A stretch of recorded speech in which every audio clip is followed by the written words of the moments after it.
um pouco nessa noite sobre esse caminho que vocês estão fazendo através do Evangelho do evangelista Marcos.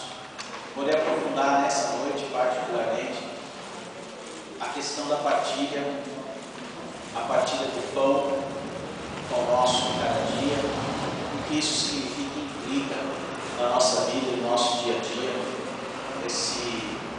essa expressão partilhar o pão nosso de cada dia. Vocês começaram ontem, pelo que eu estou sabendo, não é isso? E ontem veio quem aqui? Alexandre. Vocês deram parabéns para ele? Era aniversário dele.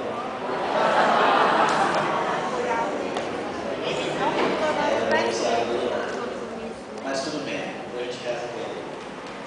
E o Padre Alexandre falou do quê? Não preciso saber o que ele falou. Como é que foi ontem? Chamado. E aí, o que é o chamado? Chamado dos apóstolos. E como é que é esse chamado? Hã? Segue. Vem e segue. O que mais vocês lembram?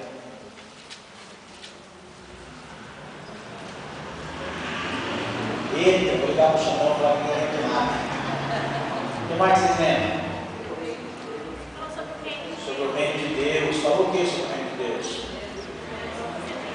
Que é o próprio Jesus. É isso? É ou não é? Deve ter começado o seu.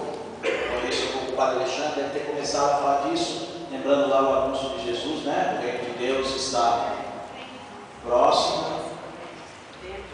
Converta-se, igreja do Evangelho, um reino que está aqui no nosso coração, e desse coração brota. Não é um reino que vem de fora, mas é um reino de Jesus, não é isso? Certo? Conversei com ele antes de mim.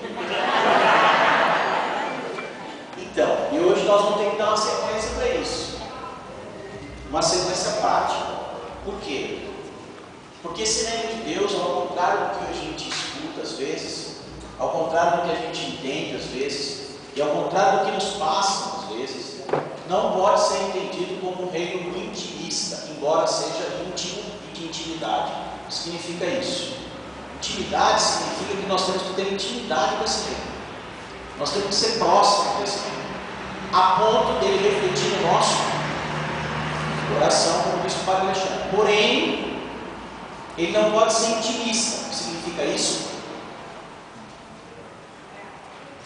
Uma dica para vocês guardarem. Toda vez que a gente falar de isca, de ismo, dessas coisas, vocês... relatividade é uma coisa, relativismo é outra coisa. Intimidade é uma coisa, intimismo é outra coisa. Ou seja, ele não pode ser intimista. Ele não pode ser um reino que ele é íntimo meu, mas eu só quero que ele exista e que se dane o resto. Isso não pode. Estão compreendendo isso? Sim ou não? Sim. Mas como é que a gente sabe que não pode ser assim? Por que não pode ser assim? Porque Deus é amor, porque Jesus ama a todos, porque todos são certo, porque isso, porque... Mas onde é que a gente vê isso? A gente vê isso na prática e no Evangelho também. Por isso nós vamos dar um passo a mais hoje. Hoje nós vamos olhar um outro texto da Palavra de Deus, para entender por que esse reino ele é íntimo, ele é um reino de intimidade, mas ele não é um reino intimista, ele não é um reino individualista. Está claro isso? Então vamos pegar a Palavra de Deus aqui com vocês. Vamos abrir a Sagrada Escritura. Vamos abrir no texto de São Marcos, capítulo 6. São Marcos, capítulo 6, versículos de 30 a 44. Esse texto vai ajudar a gente a entender um pouco essa qualidade que esse reino tem na nossa vida, que Marcos tenta imprimir no seu caminho espiritual, o caminho daqueles que querem seguir Jesus. Acharam bem? Tá, então vamos ler. Os apóstolos se reuniram junto de Jesus e lhe contaram contaram tudo o que tinham feito e ensinado. Ele disse-lhes: vinde a sós para um lugar deserto e descansar um pouco. Havia de fato tanta gente chegando e saindo que não tinha nem tempo de comer.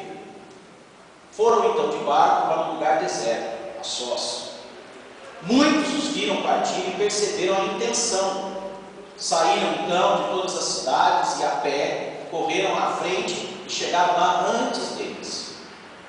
Ao sair do barco, Jesus viu uma grande multidão e encheu-se de compaixão por eles, porque eram como ovelhas e não têm pastor. E começou então a ensinar-lhes muitas coisas. Já estava ficando tarde, quando os discípulos se aproximaram de Jesus e disseram: este lugar é deserto e já é tarde. Despede-os para que possam ir aos sítios e povoados vizinhos e comprar algo para comer. Mas ele respondeu, Jesus, vós mesmos dai-lhes de comer. E os discípulos perguntaram: queres que gastemos 200 denários para comprar pão e dar de comer a toda essa gente? Jesus respondeu: quantos pães tendes? E de ver. Eles foram ver e disseram: 5 pães e 2 peixes. Então Jesus mandou que todos se sentassem na relva verde, em grupos para a refeição. Todos se sentaram em grupos de 100 e de 50. Em seguida, Jesus tomou 5 pães e 2 peixes, ergueu os olhos ao céu, pronunciou a bênção, partiu os pães e ia dando-os aos discípulos para que os distribuíssem.